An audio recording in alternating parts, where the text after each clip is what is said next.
지금 응급실에 보내주세요. 제발요. 안 됩니다. 아니, 한국은 의료 선진국이라면서요. 대체 왜 안 되나요? 복부 통증으로 한국의 병원에 방문한 캐나다 여성이 울먹이며 의사에게 부탁하고 있습니다. 응급실에 보내달라고 할 만큼 절박한 상황으로 보이는데도 의사는 단호한데요. 대체 무슨 사연일까요? 감동이 좋다. 오늘의 사연 시작합니다. 안녕하세요. 저는 캐나다에서 살고 있는 이민 2세 제인이라고 합니다. 저는 몇 년 전 한국에 휴가를 온 적이 있는데 그때 있었던 일에 대해 들려드리려고 해요. 그때 제 친구와 저는 한국 여행을 갈 생각에 들떠 있었습니다. 왜 한국이었냐고요? 저희가 한국으로의 여행을 결정한 것은 주변에서 한국을 다녀왔던 동료가 얘기해준 후기가 결정적이었어요. 그 동료는 서울에 방문해서 약 4박 5일 정도 머물렀는데요. 인천공항에서 비행기를 탈 때까지도 너무나 떠나기 싫었다고 합니다. 동료의 후기를 몇 가지 이야기해보자면 일단 거리에 지나다니는 사람들이 모두 비슷하면서도 조금씩 다른 패션을 입고 있어서 옷에 크게 관심을 갖지 않는 캐나다나 미국에 비해 보는 즐거움이 있었다고 하네요. 캐나다에 비해 유행하는 옷차림이 많긴 했지만요. 그런데 남자들도 캐나다나 미국에 비해 꽤나 외모를 관리하고 신경 쓰는 느낌이 있어서 거리에 지나다니는 남자들의 얼굴과 옷차림을 보는 것도 나름의 즐거움이 있었다네요. 저희도 흘깃흘깃 보다가 눈이 마주치면 어쩌죠? 하하. 음식도 새롭고 즐거운 경험이었는데 풍부한 맛과 다양한 식감을 자랑하는 한국 음식이 생각보다 맛있었다네요. 특히 강력하게 추천했던 것은 삼겹살과 치킨이에요. 사진을 봤는데 삼겹살은 저희가 먹는 방식이 아니어서 조금 독특해 보이더라고요. 치킨은 대체 어떤 맛일지 궁금한 비주얼이었죠. 그래서 도착하면 먹을 삼겹살과 치킨집도 저희는 미리 다 찾아봐놨답니다. 유명한 음식점은 오래 기다려야 한다고 해서 걱정이 되긴 한데 서울의 직장인들이 못 가는 평일 한가한 시간에 가면 조금 덜 기다릴 수 있을 것 같아요. 그런데 저는 한국 여행에서 이후 하늘이 노래지는 경험을 했었어요. 한국으로 여행을 가기 얼마 전부터 배에 살짝 통증이 있었는데요. 한국 여행 중 3일째가 되는 날이었어요. 친구와 함께 강남역 근처를 걷고 있었는데 갑자기 복통이 엄청 심해져서 주저앉고 말았어요. 원래 저는 여행 전에 어차피 진료 볼 시간이 안 될 것 같아서 우선은 참고 여행을 다녀온 뒤에 진료를 볼 생각이었습니다. 그 이유는 캐나다의 의료 시스템 때문이에요. 캐나다 의료 시스템의 장점은 아는 사람들은 꽤 아는 유명한 부분이죠. 바로 국가에서 독점하여 모든 국민에게 균등하게 무료로 공급한다는 점이에요. 매년 치솟는 의료 수가와 비용의 증가를 감당하지 못해서 그 비용을 줄이기 위하여 연간 예산을 미리 정하고 모든 인력 배치와 비용을 그 안에서 해결하는데요. 그렇다 보니 엄청난 문제점들이 있어요. 우선 국가에서 독점적으로 의료 서비스를 제공하다 보니 의사를 국가가 책임을 져야 하는 부분이 있죠. 그래서 매우 타이트하게 의대 정원을 운영하고 있어요. 의사 수가 적다 보니 대도시가 아닌 대부분의 지역에서는 의사를 만나기가 어려워요. 시골 이런 데는 의사가 없는 곳도 엄청 많아요. 그리고 의사 입장에서도 경쟁을 할 필요가 없다 보니 발전이 별로 없는 것 같아요. 공부하고 더 좋은 의료기술을 적용하는 게 점점 발전하는 의사의 역량이잖아요. 캐나다는 그럴 필요가 별로 없다 보니 내시경으로 간단히 할 수 있는 수술도 개복 수술을 하거나 혹은 레이저로 깨끗이 간단하게 할 수 있는 수술을 일일이 의사가 손으로 직접 하는 경우가 많을 정도로 질적인 문제가 있죠. 사실 이건 그래도 도시에 사는 사람은 어느 정도 견딜 수 있어요.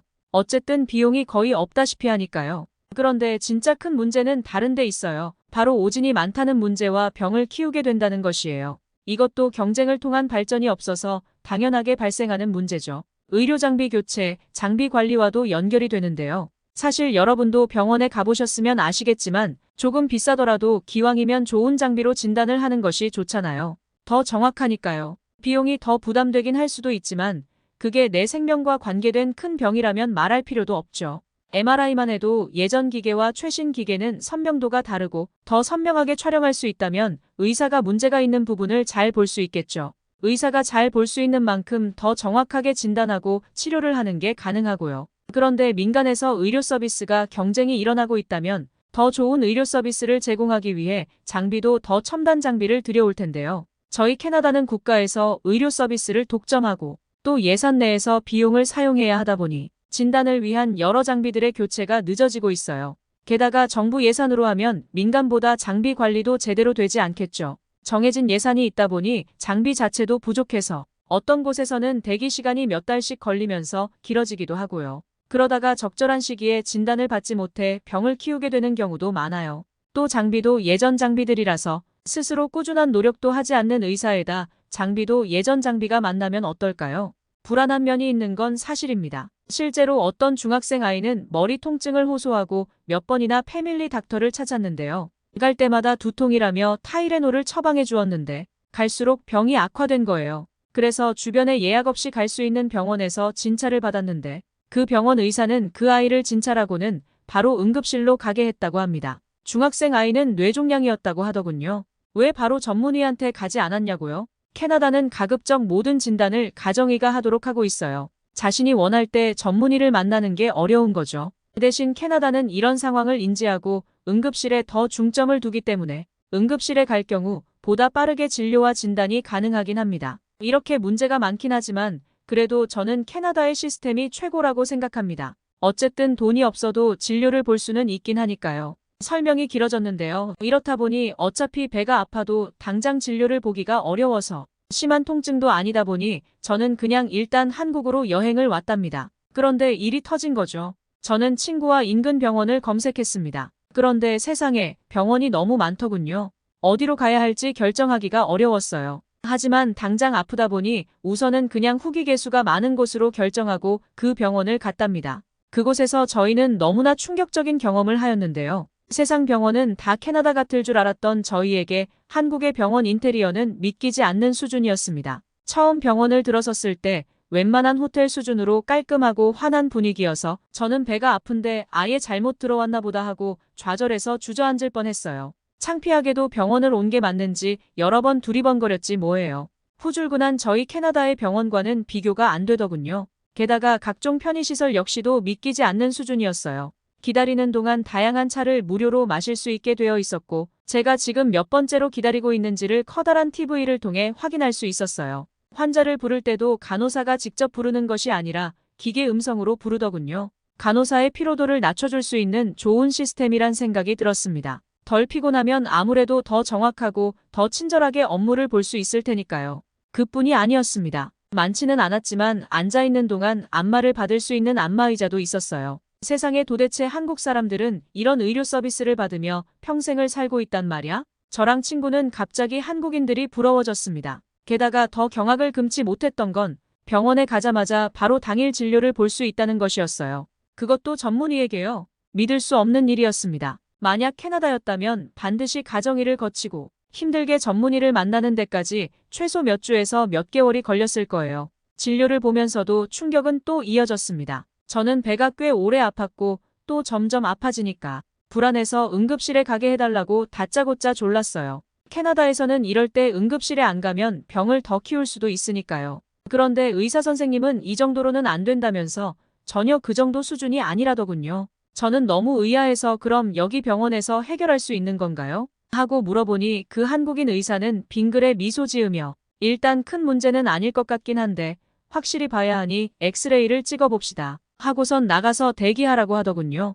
응급실이 안 된다고 해서 걱정스러웠던 저는 우선은 의사의 표정에 안심이 되었어요. 응급실을 안 가고도 진단과 처치가 바로 가능하다는 말에 그게 가능해? 라며 계속 충격받아 있긴 했지만요. 의사 선생님이 캐나다 의사와 달리 친절하게 제 얘기를 들어주고 자상한 표정으로 진료를 해준 점도 좋았는데요. 진료 마친 지 10분도 안 되어 복부 엑스레이 촬영을 할 수 있었던 것도 너무 놀라웠습니다. 그리고 또 몇 분 지나지 않아 다시 엑스레이에 대한 소견까지 들을 수 있었습니다. 부끄럽게도 제 통증의 원인은 변비로 인해 배에 가스가 찼다는 것이었는데요. 간단한 약을 줄 테니 불편할 때 먹으면 좋아질 것이라 하더군요. 저는 외국에서 이런 걸로 진단을 받으니 좀 부끄러워서 얼굴이 붉어졌던 것 같아요.